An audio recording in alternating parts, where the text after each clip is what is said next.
At a glance, this seems like a benign building from the outset, nearly identical to many others in the wastes.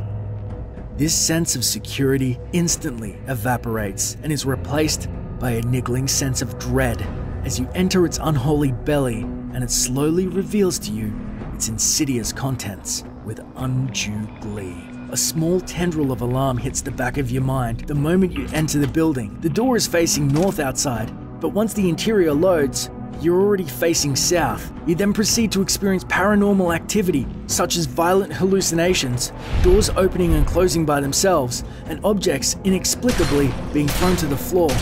You also find the audio logs of a man named James. Don't like the look of this place. Don't like the smell. Gives me the creeps. Don't want to risk a shot at the crows till I know what's in there. Sneaking in tonight. He has entered the building in search of his father. Hesitantly, as he proceeds into the bowels of the building, his tale marks his rapid descent into madness, as the building itself seems to claim his sanity and soul for its own wicked delights. Feast for the deep temple. Born again.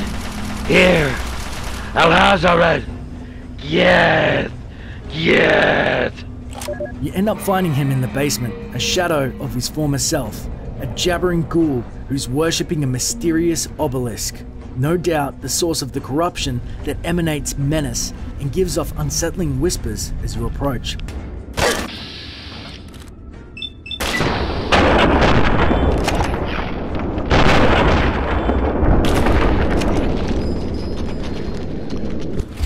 The Krivbakni is a book which sits on the altar at the base of the obelisk, and it must be destroyed during a Point Lookout DLC quest.